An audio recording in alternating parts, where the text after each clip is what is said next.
Hi friends, ఈ stickers book covers చూస్తుంటే చిన్ననాటి జ్ఞాపకాలు గుర్తుకొస్తున్నాయి కదా. మీరు కూడా మీ పిల్లల బుక్స్కి కవర్ వేస్తుంటే మా టైంలో అయితే ఇలా చేసేవాళ్ళం అలా చేసేవాళ్ళం అని మీ మెమరీస్ ఎంతమంది మీ పిల్లలకు షేర్ చేస్తూ ఉంటారు. మేమైతే ప్రతి బుక్స్కి కవర్ వేస్తుంటే మా టైంలోనైతే మేమే న్యూస్ పేపర్స్ని కవర్స్గా వేసుకునే వాళ్ళం. కొంచెం పెద్దవాళ్ళం అయినాక బ్రౌన్ కలర్ కవర్స్ వేసుకునే వాళ్ళం. ఇలా పిల్లలకి మా మెమరీస్ని షేర్ చేసుకుంటూ బుక్స్కి అయితే కవర్ వేసాం. ఇలా న్యూస్ పేపర్స్ని కవర్స్గా ఎంతమంది వేసుకున్నారో కమెంట్ చేయండి. అప్పటి కాలంలో అక్క వాళ్ళవో అన్న వాళ్ళవో టెక్స్ట్ బుక్స్ ఉంటే అవే యూజ్ చేసేవాళ్ళం. అవి కూడా లేకపోతే సెకండ్ హ్యాండ్లో టెక్స్ట్ బుక్స్ కొని యూజ్ చేసేవాళ్ళం. ఇప్పుడైతే టెక్స్ట్ బుక్స్కి వేలకు వేలు ఖర్చు అయిపోతున్నాయి. ఇద్దరు కానీ ముగ్గురు కానీ పిల్లలు ఉన్నప్పుడు అన్ని సబ్జెక్ట్స్ సేమ్ ఉంటాయి కదా, అంటే సైన్స్, సోషల్, ఇంగ్లీష్ అని. అలాంటప్పుడు పిల్లలు కన్ఫ్యూజ్ అయ్యి ఒకరి బుక్స్ ఒకరు తీసుకుపోవడం, అట్లాంటి ప్రాబ్లమ్స్ ఫేస్ చేయకుండా నేనైతే ఒక టిప్ చెప్తాను.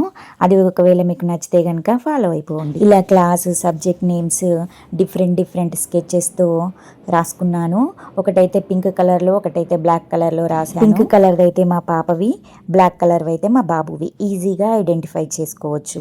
మా పాప బుక్స్ పైన అయితే డోరా స్టిక్కర్స్, మా బాబు బుక్స్ పైన అయితే నరుటా స్టిక్కర్స్ వేసాము. అవే స్టిక్కర్స్ కావాలని పట్టుబట్టి మరీ కొనిపించుకున్నారు వాళ్ళిద్దరైతే. ఇవే కాకుండా చాలా వెరైటీ ఆఫ్ స్టిక్కర్స్ అయితే మార్కెట్లో అవైలబుల్గా ఉన్నాయి. ఇంకా మన ఫొటోస్తో కూడా స్టిక్కర్స్ని కస్టమైజ్ చేసుకోవచ్చు. ఇలా చాలా ఆప్షన్స్ అయితే ఇప్పుడైతే ఉన్నాయి. ఇలా క్లాసు సబ్జెక్ట్ నేమ్ వేరే స్కెచ్ కలర్స్ తోటి రాసామంటే వాళ్ళు హడావిడిలో ఉన్నప్పుడు కూడా ఒకరు తీసుకెళ్లకుండా ఈజీగా ఐడెంటిఫై అవుతుంది. ఈ టిప్ ఎవరికైనా యూజ్ అవుతుందని ఈ వీడియో తీశాను. ఈ వీడియో కనుక ఎవరికైనా యూజ్ అయినట్లయితే తప్పకుండా లైక్ చేసి వీడియోని షేర్ చేయండి. ఇప్పుడైతే టెక్స్ట్ బుక్స్కి వేలకు వేలు.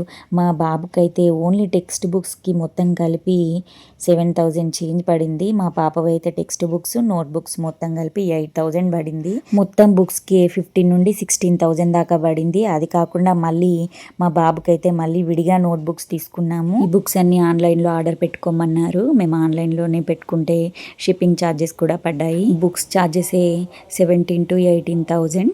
ఇంకా అవే కాకుండా యూనిఫామ్స్ అని, షూస్ అని, బ్యాగ్స్ అని, బాటిల్స్, టిఫిన్ బాక్సెస్, ఇలా ఇంకా చాలా కొనాలి. ఈ రోజుల్లో అయితే చదువుకోవడం కాదు, చదువుకుంటున్నాం. మీరేమంటారు ఫ్రెండ్స్? కమెంట్ సెక్షన్లో కమెంట్ చేయండి.